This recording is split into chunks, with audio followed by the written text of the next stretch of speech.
Hello, everyone. Welcome back to the Whaling Hour. I am back home in California from New Jersey, where we had a successful opening of Romeo and Juliet over the weekend.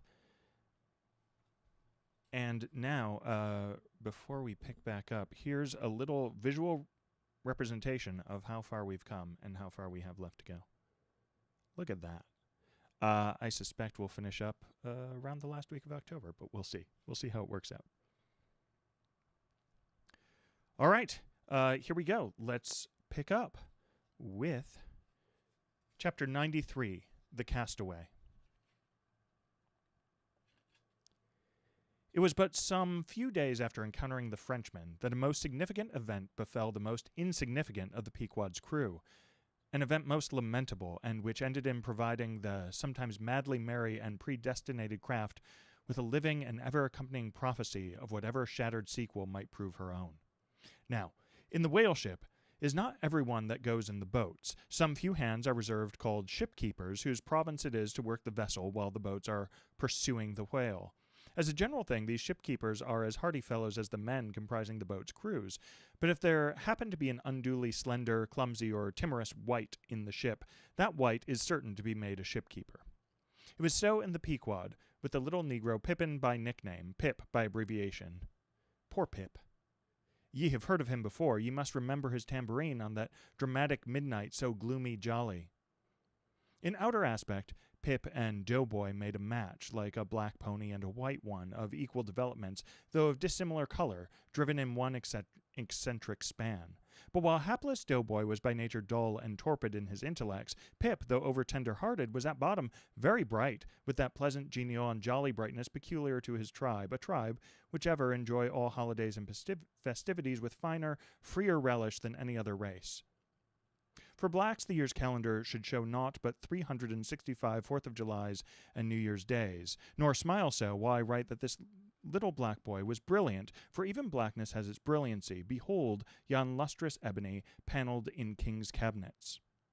But Pip loved life, and all life's peaceful securities, so that the panic-stricken business in which he had somehow unaccountably become entrapped had most sadly blurred his brightness, though, as ere long will be seen, what was thus temporarily subdued in him, in the end, was destined to be luridly illumined by strange wild fires that fictitiously showed him off to 10 times the natural luster with which in his native Tulland County in Connecticut he had once enlivened many a fiddler's frolic on the green, and at melodious eventide with his gay ha-ha had turned the round horizon into one star-belled tambourine. So, though in the clear air of day, suspended against a blue-veined neck, the pure watered diamond drop with healthful glow, yet when the cunning jeweler would show you the diamond in its most impressive luster, he lays it again against a gloomy ground, and then lights it up not by the sun, but by some unnatural gases. Then come out those fiery effulgences, infernally superb. Then the evil blazing diamond, once the divinest symbol of the crystal skies, looks like some crown jewel stolen from the king of hell. But let us to the story. It came to pass that in the ambergris affair, Stubbs, after oarsman, chanced to sprain his hand, as, for a time, to become quite maimed, and temporarily Pip was put into his place. The first time Stubb lowered with him, Pip evinced much nervousness, but happily for that time escaped close contact with the whale, and therefore came off not together discreditably, though Stubb, observing him, took care afterwards to exhort him to cherish his courageousness to the utmost, for he might often find it needful. Now, upon the second lowering, the boat paddled upon the whale, and as the fish received the darted iron, it gave its customary rap, which happened, in this instance, to be right under poor Pip's seat. The involuntary consternation of the moment caused him to leap, paddle in hand, out of the boat, and in such a way, that part of the slack whale line coming against his chest, he breasted it overboard with him, so as to become entangled in it, when at last, plumping into the water, that instant the stricken whale started on a fierce run, the line swiftly straightened, and presto! Poor Pip came all foaming up to the chocks of the boat, remorselessly dragged there by the line, which had taken several turns around his chest and neck. Tashtego stood in the bows. He was full of the fire of the hunt. He hated Pip for a poltroon. Snatching the boat knife from its sheath, he suspended its sharp edge over the line and, turning toward Stubb, exclaimed interrogatively, "Cut?" Meantime, Pip's blue-choked face plainly looked, "Do, for God's sake." All passed in a flash. In less than half a minute, this entire thing happened. "Damn him, cut!" roared Stubb. So the whale was lost, and Pip was saved. So soon as he recovered himself, the poor little Negro was assailed by yells and execrations from the crew. Tranquilly permitting these irregular cursings to evaporate, Stubb then, in a plain, businesslike, but still half-humorous manner, cursed Pip officially. And that done, unofficially, gave him much wholesome advice. The substance was, never jump from a boat, Pip. Except, but all the rest was indefinite, as the soundest advice ever is. Now, in general, stick to the boat is your true motto in whaling, but in cases will sometimes happen when leap from the boat is still better. Moreover, as if perceiving at last that if he should give undiluted conscientious advice to Pip, he would be leaving him too wide a margin to jump in the future, Stubb suddenly dropped all advice and concluded with a peremptory command. "Stick to the boat, Pip, or by the Lord, I won't pick you up if you jump, mind that. We can't afford to lose whales by the likes of you. A whale would sell for 30 times what you would, Pip, in Alabama. Bear that in mind, and don't jump any more." Hereby, perhaps Stubb indirectly hinted that though man loves his fellow, yet man is a money-making animal, which propensity too often interferes with his benevolence. But we are all in the hands of the gods, and Pip jumped again. It was under very similar circumstances to the first performance, but this time he did not breast out the line, and hence, when the whale started to run, Pip was left behind on the sea like a hurried traveler's trunk. Alas, Stubb was but too true to his word. It was a beautiful, bounteous blue day, the spangled sea calm and cool and flatly stretching away all around to the horizon like gold-beater skin hammered out to the extremist. Bobbing up and down in that sea, Pip's head showed like a head of cloves. No boat knife was lifted when he fell so rapidly astern. Stubb's inexorable back was turned upon him, and the whale was winged. In 3 minutes, a whole mile of shoreless ocean was between Pip and Stubb.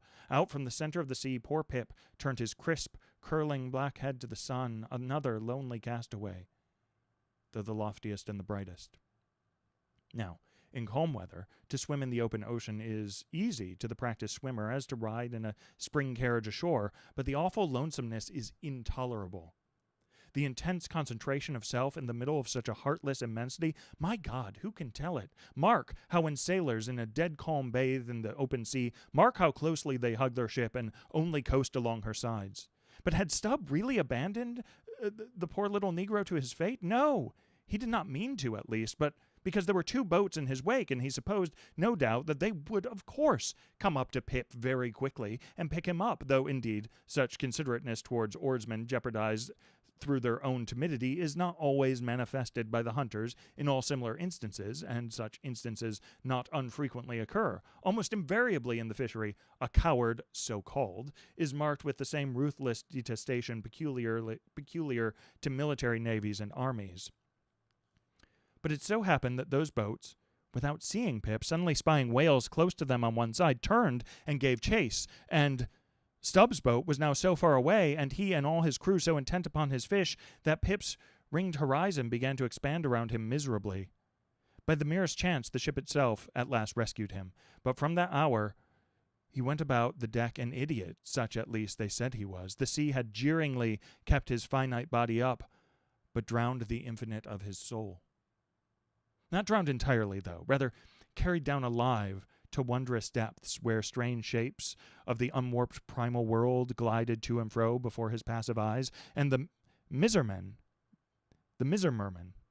wisdom, revealed his hoarded heaps, and among the joyous, heartloose, ever-juvenile eternities, Pip saw the multitudinous God-omnipresent coral insects that out of the firmament of waters heaved the colossal orbs. He saw God's foot upon the treadle of the loom, and spoke it, and therefore his shipmates called him mad. So man's insanity is heaven sent, and wandering from all mortal reason, man comes at last to that celestial thought which, to reason, is absurd and frantic, and weal or woe feels then uncompromised, indifferent as his God. For the rest, blame not Stubb too hardly. The thing is common in that fishery, and in the sequel of the narrative, it will then be seen what like abandonment befell myself. Chapter 94. A Squeeze of the Hand. That whale of Stubb's, so dearly purchased, was duly brought to the Pequod's side, where all those cutting and hoisting operations previously detailed were regularly gone through, even to the bailing of the Heidelberg tune or case. While some were occupied with this latter duty, others were employed in dragging away the larger tubs so soon as filled with the sperm, and when the proper time arrived, the same sperm was carefully manipulated ere going to the try-works, of which anon. It had cooled and crystallized to such a degree that when, with several others, I sat down before a large Constantine's bath of it, I found it strangely concreted into lumps, here and there rolling about in the liquid part. It was our business to squeeze these lumps back into fluid, a sweet and unctuous duty. No wonder that in old times the sperm was such a favorite cosmetic, such a clearer, such a sweetener, such a softener, such a delicious mollifier. After having my hands in it for only a few minutes, my fingers felt like eels and began, as it were, to serpentine and spiralize. As I sat there at my ease, cross-legged on the deck, after the bitter exertion at the windlass, under a blue tranquil sky, the ship under indolent sail and gliding so serenely along it, as I bathed my hands among those soft, gentle globules of infiltrated tissues, woven almost within the hour, as they richly broke to my fingers and discharged all their opulence like fully ripe grapes their wine, as I snuffed up that uncontaminated aroma, literally and truly like the smell of spring violets. I declare to you, for the time I lived as in a musky meadow. I forgot all about our horrible oath. In that inexpressible sperm, I washed my hands and my heart of it. I almost began to credit the old Periclesian superstition that sperm is of rare virtue in allaying the heat of anger. While bathing in that bath, I felt divinely free from all ill will or petulance or malice of any sort whatsoever. Squeeze, squeeze, squeeze. All the morning long I squeezed that sperm till I myself almost melted into it. I squeezed that sperm till a strange sort of insanity came over me, and I found myself unwittingly squeezing my co-laborers' hands in it, mistaking their hands for the gentle globules. Such an abounding, affectionate, friendly, loving feeling did this avocation beget, that at last I was continually squeezing their hands and looking up into their eyes sentimentally, as much as to say, "Oh, my dear fellow beings, why should we longer cherish any social acerbities, or know the slightest ill humor or envy? Come, let us squeeze hands all round. Nay, let us all squeeze ourselves into each other. Let us squeeze ourselves universally into the very milk and sperm of kindness." Would that I could keep squeezing that sperm forever. For now, since by many prolonged, repeated experiences, I have perceived that in all cases man must eventually lower, or at least shift his conceit of attainable felicity, not placing it anywhere in the intellect or the fancy, but in the wife, the heart, the bed, the table, the saddle, the fireside, the country. Now that I have perceived all this, I am ready to squeeze case eternally. In thoughts of the visions of the night, I saw long rows of angels in paradise, each with his hands in a jar of spermaceti. Now, while discussing of sperm, it behooves to speak of other things akin to it in the business of preparing the sperm whale for the try-works. First comes white horse, so-called, which is obtained through from the tapering part of the fish, and also from the thicker portions of his flukes. It is tough, with congealed tendons, a wad of muscle, but still contains some oil. After being severed from the whale, the white horse is first cut into portable oblongs, ere going to the mincer. They look much like blocks of Berkshire marble. Plum pudding is the term bestowed upon certain fragmentary parts of the whale's flesh, here and there adhering to the blanket of blubber, and often participating to a considerable degree in its unctuousness. It is a most refreshing, convivial, beautiful object to behold. As its name imports, it is of an exceedingly rich mottled tint, with a bestreaked snowy and golden ground, dotted with spots of the deepest crimson and purple. It is plums of rubies and pictures of citron. Spite of reason, it is hard to keep yourself from eating it. I confess that once I stole behind the foremast to try it. It tasted like something as I should conceive a royal cutlet from the thigh of Louis le Gros might have tasted, supposing him to have been killed the first day after the venison season, and that particular venison season contemporary with an unusually fine vintage of the vineyards of Champagne. There's another substance, and a very singular one, which turns up in the course of this business, but which I feel it to be very puzzling adequately to describe.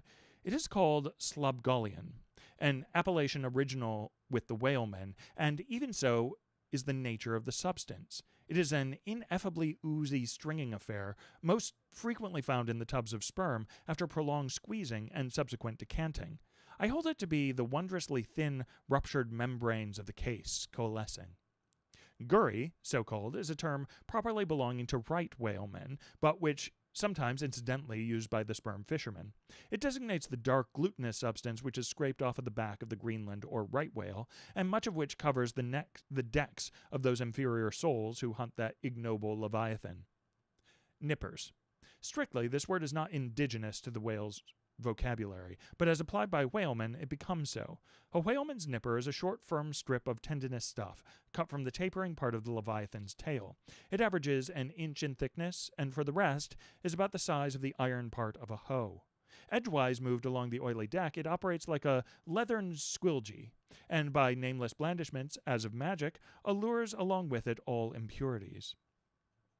But to learn all about these recondite matters, your best way is at once to descend into the blubber room and have a long talk with its inmates. This place has previously been mentioned as the receptacle for the blanket pieces when stripped and hoisted from the whale. When the proper time arrives for cutting up its contents, the apartment is a scene of terror to all tyros, especially by night. On one side, lit by a dull lantern, a space has been left clear for the workmen. They generally go in pairs, a pike and gaff man and a spade man. The whaling pike is similar to a frigate's boarding weapon of the same name. The gaff is something like a boat hook. With his gaff, the gaffman hooks onto a sheet of blubber and strives to hold it from slipping as the ship pitches and lurches about. Meanwhile, the spademan stands on the sheet itself, perpendicularly chopping it into the portable horse pieces. This spade is sharp, the spademan's feet are shoeless. The thing he stands on will sometimes irresistibly slide away from him, like a sledge. If he cuts off one of his own toes, or one of his assistants', would you be very much astonished? Toes are scarce among veteran blubber room men. Chapter 95. The Cassock. Had you stepped on board the Pequod at a certain juncture of this post-mortemizing of the whale, and had you strolled forward nigh the windlass, pretty sure am I that you would have scanned with no small curiosity a very strange, enigmatical object, which you would have seen there lying along lengthwise in the lee scuppers. Not the wondrous cistern in the whale's huge head, nor the prodigy of his unhinged lower jaw, not the miracle of his symmetrical tail, none of these would so surprise you as half a glimpse of that unaccountable cone, longer than a Kentuckian is tall, nigh a foot in diameter at the base, and jet black as Yojo, the ebony idol of Queequeg. And an idol indeed it is, or rather in the old times its likeness was, such an idol as that found in the secret groves of Queen Maacah in Judea, and for worshipping which King Asa her son did depose her, and destroyed the idol, and burnt it for an abomination at the brook Kedron, as darkly set forth in the 15th chapter of the first book of Kings. Look at the sailor, called the mincer, who now comes along, and assisted by two allies, heavily backs the grandismus, as the mariners call it, and with bowed shoulders staggers off with it as if he were a grenadier carrying a dead comrade from the field. Extending it upon the forecastle deck, he now proceeds cylindrically to remove its dark pelt, as an African hunter the pelt of a boa. This done, he turns the pelt inside out, like a pantaloon leg, gives it a good stretching so as almost to double its diameter, and at last it hangs it, well spread in the rigging to dry. Ere long it is taken down, when removing some 3 feet of it towards the pointed extremity, and then cutting 2 slits for armholes at the other end, he lengthwise slips himself bodily into it. The mincer now stands before you, invested in the full canonicals of his calling. Immemorial to all his order, this investiture alone will adequately protect him, while employed in the peculiar functions of his office. That office consists in mincing the horse pieces of blubber for the pots, an operation which is conducted at a curious wooden horse, planted endwise against the bulwarks, and with a capacious tub beneath it, into which the minced pieces drop, fast as the sheets from a rapt orator's deck. Arrayed in decent black, occupying a conspicuous pulpit, intent on Bible leaves, what a candidate for an archbishopric! What a lad for a pope were this mincer. A footnote. Bible leaves! Bible leaves! This is the invariable cry from the mates to the mincer. It enjoins him to be careful and cut his work into as thin slices as possible, inasmuch as by so doing the business of boiling out the oil is much accelerated and its quantity considerably increased, besides perhaps improving it in quality. Chapter 96. The Try-Works. Besides her hoisted boats, an American whaler is outwardly distinguished by her try-works. She presents the curious anomaly of the most solid masonry joining with oak and hemp in constituting the completed ship. It is as if from the open field a brick kiln were transported to her planks. The try-works are planted between the foremast and mainmast in the most roomy part of the deck. The timbers beneath are of a peculiar strength, fitted to sustain the weight of an almost solid mass of brick and mortar, some 10 feet by 8 square and 5 in height. The foundation does not penetrate the deck, but the masonry is firmly secured to the surface by ponderous knees of iron, bracing it on all sides and screwing it down to the timbers. On the flanks it is cased with wood, and at the top completely covered by a large sloping battened hatchway. Removing this hatch, we expose the great try-pots, 2 in number, and each of several barrels' capacity. When not in use, they are kept remarkably clean. Sometimes they are polished with soapstone and sand, till they shine within like silver punch bowls. During the night watches, some cynical old sailors will crawl into them and coil themselves away there for a nap. While employed in polishing them, 1 man in each pot, side by side, many confidential communications are carried on over the iron lips. It is a place also for profound mathematical meditation. It was in the left-hand tripod of the Pequod, with the soapstone diligently circling round me, that I was first indirectly struck by the remarkable fact that in geometry, all bodies gliding along the cycloid, my soapstone for example, will descend from any point in precisely the same time. Removing the fireboard from the front of the try-works, the bare masonry of that side is exposed, penetrated by the 2 iron mouths of the furnaces directly underneath the pots. These mouths are fitted with heavy doors of iron. The intense heat of the fire is prevented from communicating itself to the deck by means of a shallow reservoir extending under the entire enclosed surface of the works. By a tunnel inserted at the rear, this reservoir is kept replenished with water as fast as it evaporates. There are no external chimneys. They open direct from the rear wall. At night, that the Pequod's try-works were first started on this present voyage. It belonged to Stubb to oversee the business. "All ready there? Off hatch then and starter. You cook, fire the works." This was an easy thing, for the carpenter had been thrusting his shavings into the furnace throughout the passage. Here be it said that in a whaling voyage the first fire in the try-works has to be fed for a time with wood. After that, no wood is used except as a means of quick ignition to the staple fuel. In a word, after being tried out, the crisp, shriveled blubber, now called scraps or fritters, still contains considerable of its unctuous properties. These fritters feed the flames. Like a plethoric burning martyr or a self-consuming misanthrope, once ignited, the whale supplies his own fuel and burns by his own body. Would that he consumed his own smoke! For his smoke is horrible to inhale, and inhale it you must. And not only that, but you must live in it for the time. It has an unspeakable, wild, Hindu odor about it, such as may lurk in the vicinity of funereal pyres. It smells like the left wing on the day of judgment. It is an argument for the pit. By midnight, the works were in full operation. We were clear from the carcass. Sail had been made, the wind was freshening, the wild ocean darkness was intense. But that darkness was licked up by the fierce flames, which at intervals forked forth from the sooty flues and illuminated every lofty rope in the rigging, as with the famed Greek fire. The burning ship drove on as if remorselessly commissioned to some vengeful deed, so the pitch and sulphur-frighted brigs of the old Hydriote, Canaris, issuing from their midnight harbors, with broad sheets of flame for sails, bore down upon the Turkish frigates and folded them in conflagrations. The hatch, removed from the top of the works, now afforded a wide hearth in front of them. Standing on this were the Tartarian shapes of the pagan harpooneers, always the whale-ship's stokers. With huge pronged poles they pitched hissing masses of blubber into the scalding pots, or stirred up the fires beneath, till the snaky flames darted, curling, out of the doors, to catch them by the feet. The smoke rolled away in sullen heaps. To every pitch of the ship there was a pitch of the boiling oil, which seemed all eagerness to leap into their faces. Opposite the mouth of the works, on the further side of the wide wooden hearth, was the windlass. This served for a sea sofa. Here lounged the watch, when not otherwise employed, looking into the red heat of the fire till their eyes felt scorched in their heads, their tawny features, now all begrimed with smoke and sweat, their matted beards, and the contrasting barbaric brilliancy of their teeth. All these were strangely revealed in the capricious emblazonings of the works.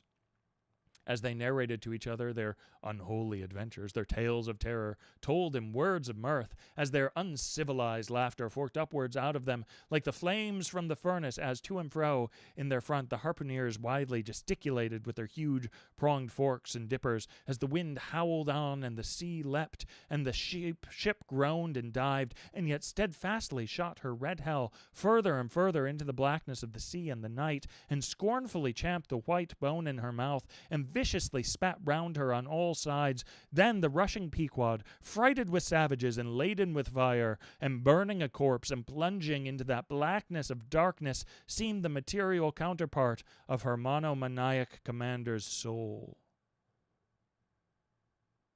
So seemed it to me, as I stood at her helm, and for long hours silently guided the way of this fire ship on the sea. Wrapped for the interval in darkness myself, I but better saw the redness, the madness, the ghastliness of others, the continual sight of the fiend shapes before me, capering half in smoke and half in fire. These at last begat kindred visions in my soul, so soon as I began to yield to that unaccountable drowsiness which ever would come over me at a midnight helm.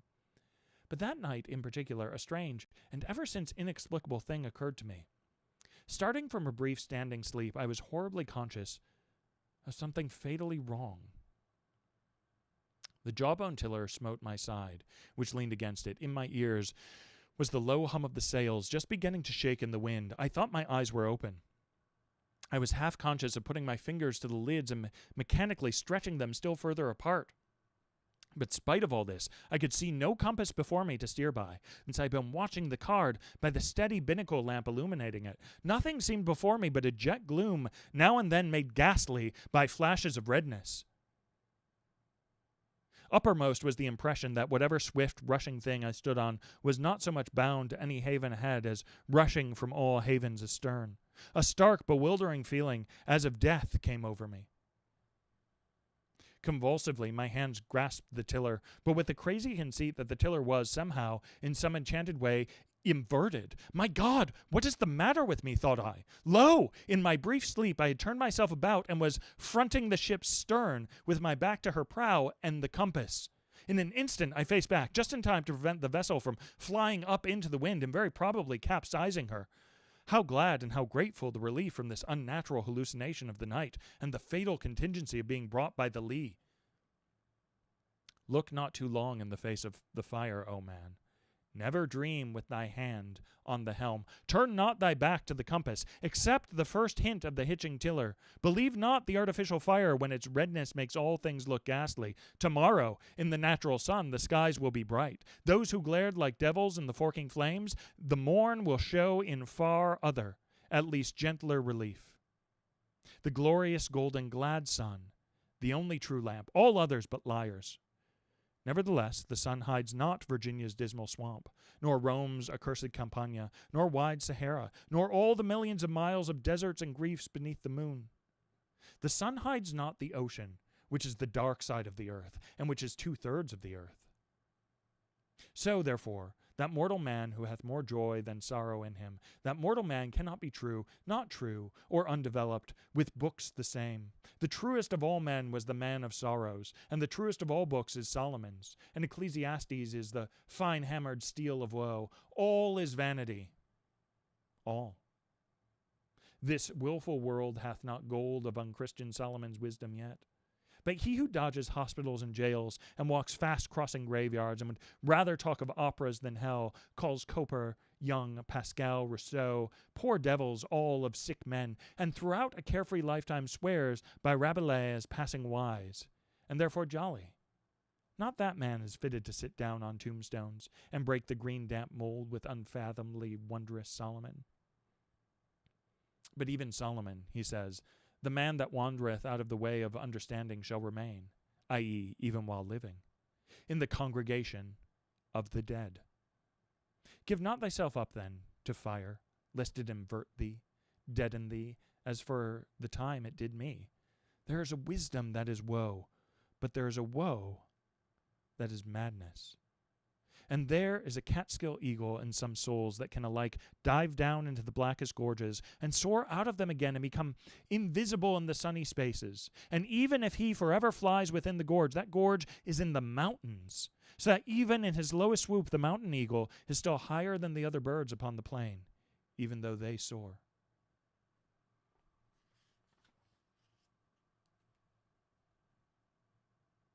Chapter 97, The Lamp.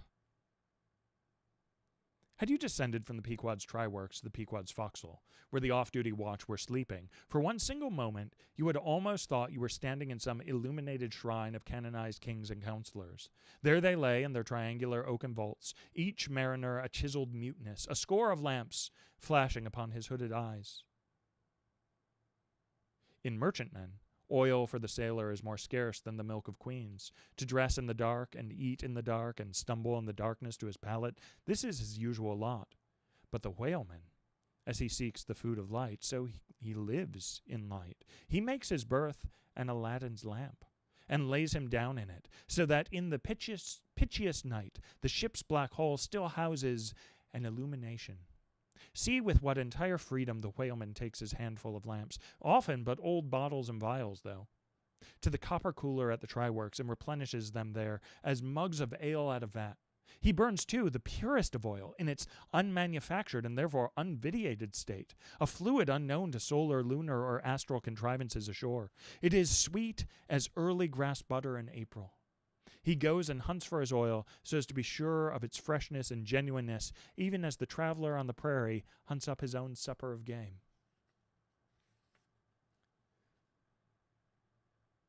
Chapter 98. Stowing down and clearing up. Already has it been related how the great Leviathan is afar off descried from the masthead, how he is chased over the watery moors and slaughtered in the valleys of the deep, how he is then towed alongside and beheaded, and how, on the principle which entitled the headsman of old to the garments in which the beheaded was killed, his great padded surtout becomes the property of his executioner. How, in due time, he is condemned to the pots, like Shadrach, Meshach, and Abednego.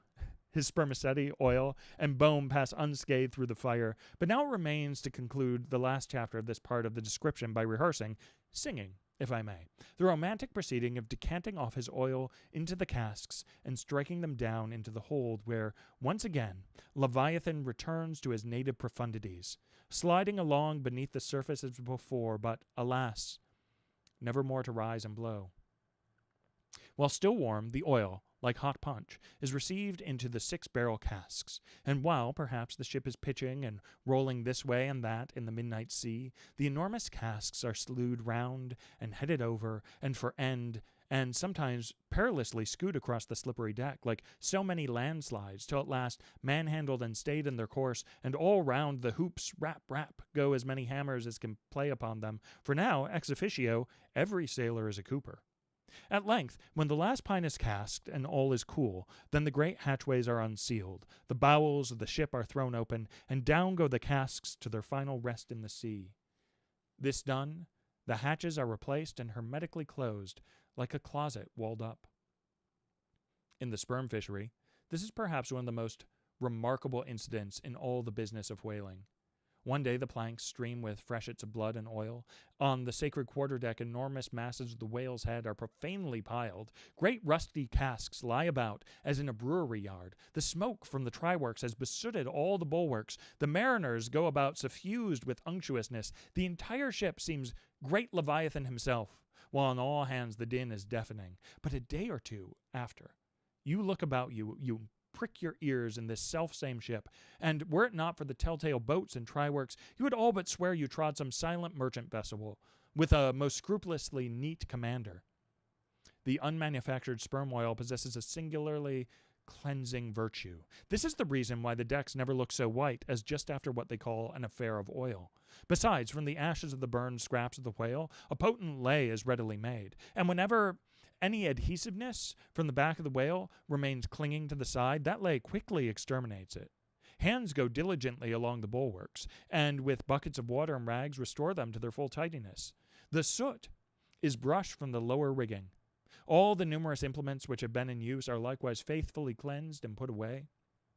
The great hatch is scrubbed and placed upon the try-works, completely hiding the pots. Every cask is out of sight. All tackles are coiled in the unseen nooks, and when by the combined and simultaneous industry of almost the entire ship's company, the whole of this conscientious duty is at last concluded, then the crew themselves proceed to their own ablutions, shift themselves from top to toe, and finally issue to the immaculate deck, fresh and all aglow as bridegrooms new leaped from out of the daintiest Holland. Now, with elated step, they pace the planks in twos and threes, and humorously discourse of parlors, sofas, carpets, and fine cambrics, propose to mat the deck, think of having hangings to the top, object not to taking tea by moonlight on the piazza of the forecastle, to hint to such musked mariners of oil and bone and blubber were little short of audacity. They know not the thing you distantly allude to. Away, and bring us napkins. But mark, aloft there, at the three mastheads, stand three men intent on spying out more whales, which, if caught, infallibly will again soil the old oaken furniture and drop at least one small grease spot somewhere. Yes, and many is the time when, after the severest uninterrupted labors, which know no night, continuing straight through for 96 hours, when from the boat, where they have swelled their wrists with all day rowing on the line, they only step back to the deck to carry vast chains, and heave the heavy windlass, and cut and slash, yea, and in their very sweatings to be smoked and burned anew by the combined fires of the equatorial sun and the equatorial try-works. When, on the heel of all this, they have finally bestirred themselves to cleanse the ship and make a spotless dairy room of it, many is the time the poor fellows, just buttoning the necks of their clean frocks, are startled by the cry of, "There she blows!" And away they fly to fight another whale, and go through the whole weary thing again. Oh, my friends, this is man-killing. Yet this is life. For hardly have we mortals, by long toilings, extracted from this world's vast bulk its small but valuable sperm, and then with weary patience cleansed ourselves from its defilements, and learned to live here in clean tabernacles of the soul. Hardly is this done, when there she blows! The ghost is spouted up, and away we sail to fight some other world, and go through young life's old routine again. Oh, the metapsychosis. Oh, Pythagoras, that in bright Greece 2,000 years ago did die, so good, so wise, so mild. I sailed with thee along the Peruvian coast last voyage, and foolish as I am, taught thee, a green simple boy, how to splice a rope.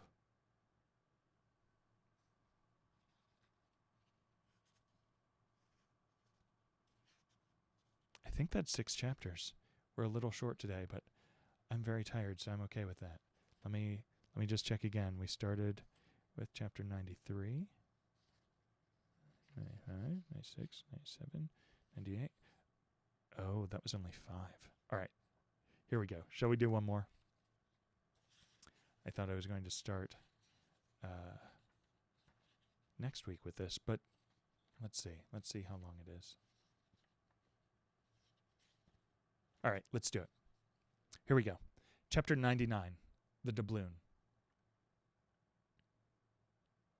Ere now, it has been related how Ahab was wont to pace his quarterdeck, taking regular turns at either limit, the binnacle and mainmast, but in the multiplicity of other things requiring narration, it has not been added how that sometimes in these walks, when most plunged in his mood, as he was wont to pause in turn at each spot and stand there, strangely eyeing the particular object before him, when he halted before the binnacle, with his glance fastened on the pointed needle in the compass, that glance shot like a javelin with the pointed intensity of his purpose, and when resuming his walk he again paused before the mainmast. Then, at the same riveted glance fastened upon the riveted gold coin there, he still wore the same aspect of nailed firmness, only dashed with a certain wild longing, if not hopefulness. But one morning, turning to pass the doubloon, he seemed to be newly attracted by the strange figures and inscriptions stamped upon it, as though now for the first time beginning to interpret for himself in some monomaniac way whatever significance might lurk in them. And some certain significance lurks in all things, else all things are little worth, and the round world itself but an empty cipher, except to sell by the cartload, as they do hills about Boston, to fill up some morass in the Milky Way.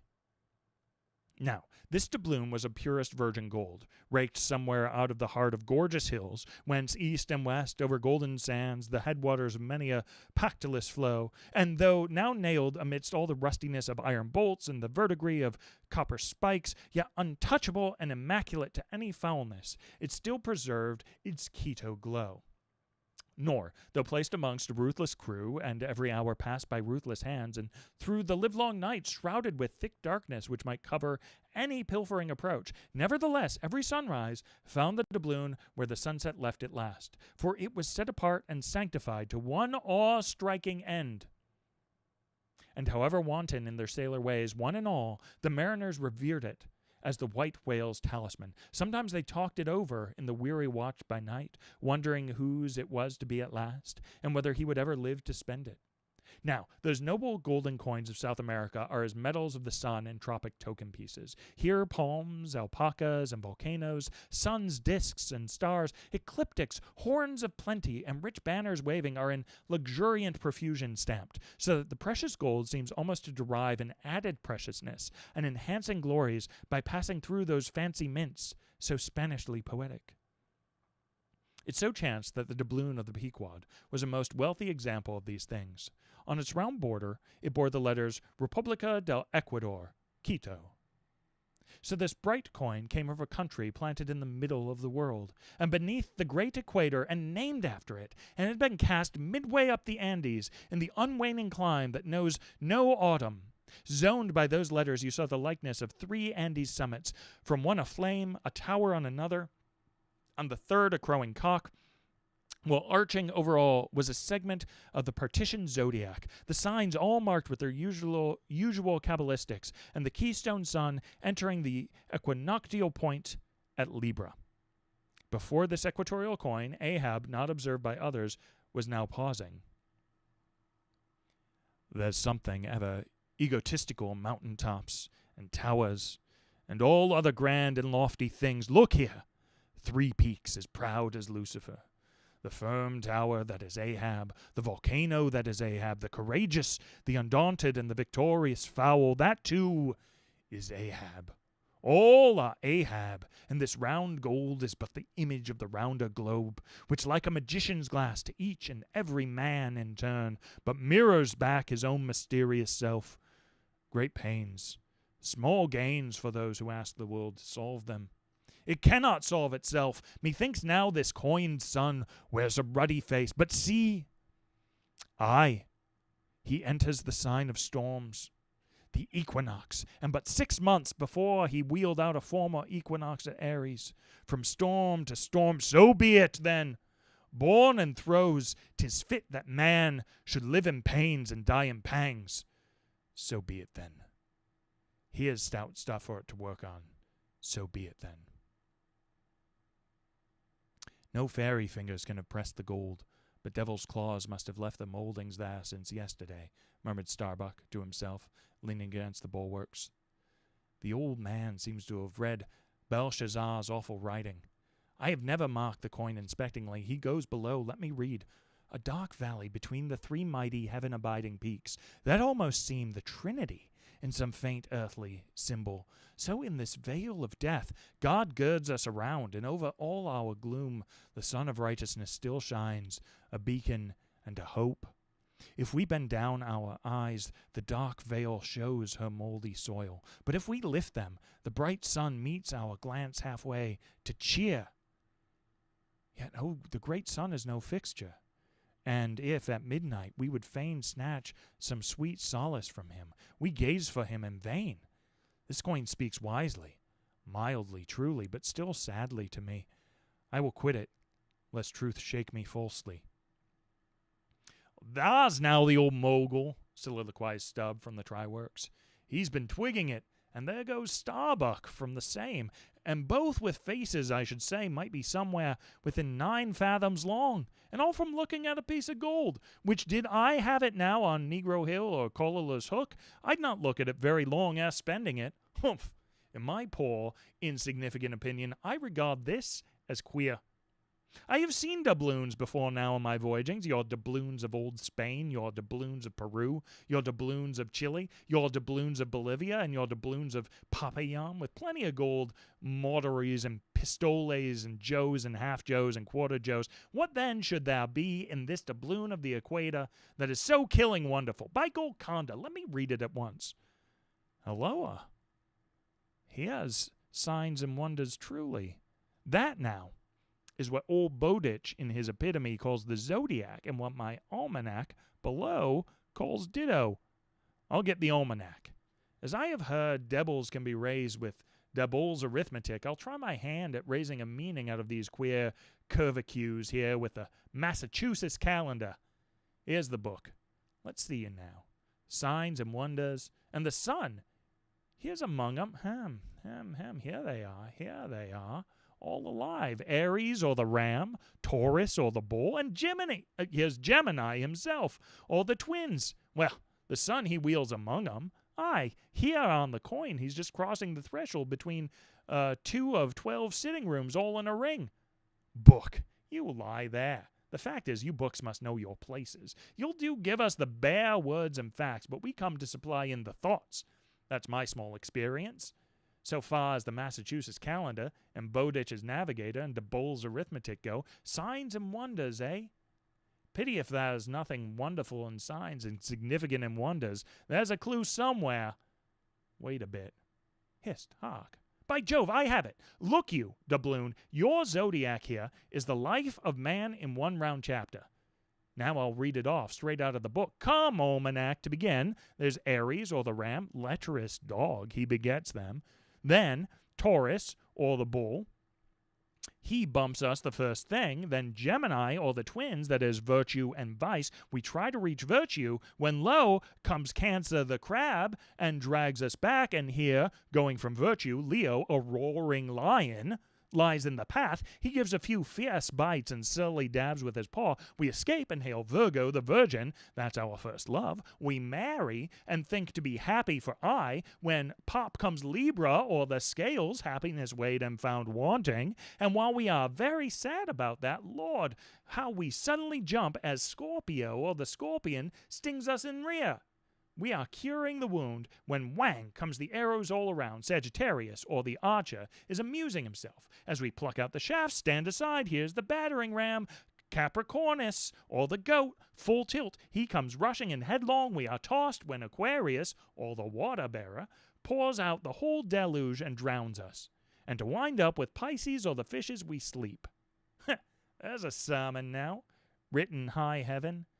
And the sun goes through it every year, and yet comes out of it all alive and hearty. Jollily he, aloft there, wheels through toil and trouble, and so alow here does jolly Stubb. Oh, jolly's the word, for I. Adieu, Doubloon. Oh, but stop, here comes little King Post. Dodge round the try-works now, and let's hear what he'll have to say. There, he's beginning it. He'll out with something presently. So, he's beginning. I see nothing here but a round thing made of gold, and whoever raises a certain whale, this round thing belongs to him. So, what's all this staring been about? Is worth $16, that's true, and at 2 cents the cigar, that's 960 cigars. I won't smoke dirty pipes like Stubb, but I like cigars, and here's 960 of them. So here goes Flask aloft to spy 'em out. Shall I call that wise or foolish now? If it be really wise, it has a foolish look to it. Yet if it be really foolish, then has a sort of wise-ish look to it. But avast! Here comes our old Manxman, the old Haas-driver. He must have been, that is, before he took to the sea. He luffs up before the doubloon, halloa, and goes round on the other side of the mast. Why, there's a horseshoe nailed on that side, and now he's back again. What does that mean? Hark! He's muttering. Voice like an old worn-out coffee mill. Prick ears and listen. If the white whale be raised, it must be in a month and a day, when the sun stands in some of these signs. I've studied signs, and I know their marks. They were taught me 20 years ago by the old witch in Copenhagen. Now, in what sign will the sun then be? The horseshoe sign, for there it is, right opposite gold. And what's the horseshoe sign? The lion is the horseshoe sign, the roaring and devouring lion. Ship, old ship, my old head shakes to think of thee.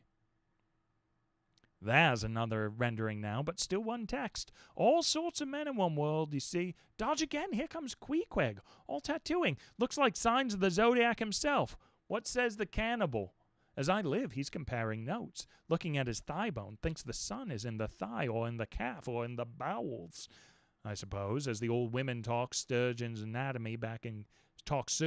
astronomy in the back country. And by Jove, he's found something there in the vicinity of his thigh. I guess it's Sagittarius or the Archer.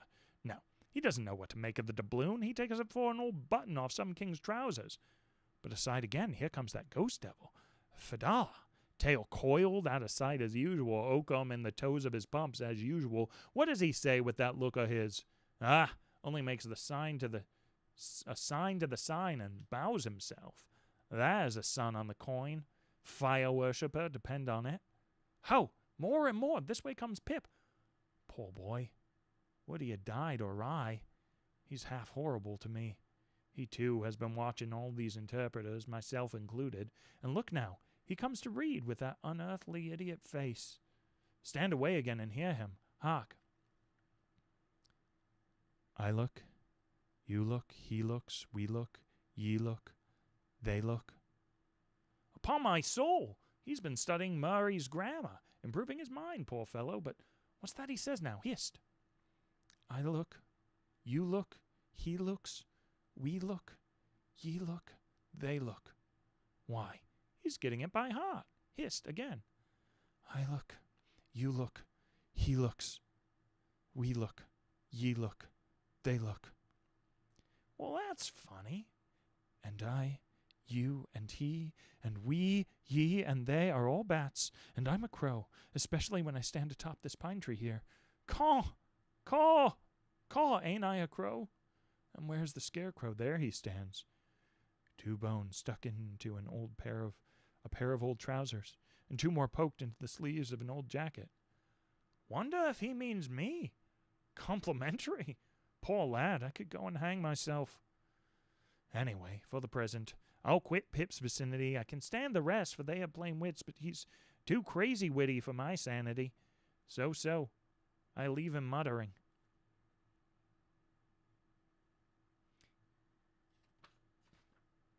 Here's the ship's navel, this doubloon here, and they are all on it fire to unscrew it.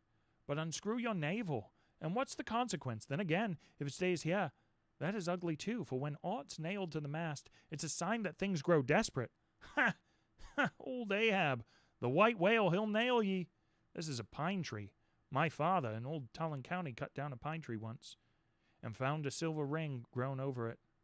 Some old darky's wedding ring. How did it get there? And so they'll say in the resurrection when they come to fish up this old mast and find a doubloon lodged in it with bedded oysters for the shaggy bark. Oh, the gold, the precious, precious gold, the green miser'll hold ye soon. Hish, hish. God goes among the world's blackberrying. Cook, ho, cook, and cook us, Jenny. Hey, hey, hey, hey, Jenny, and get your hoe cake done.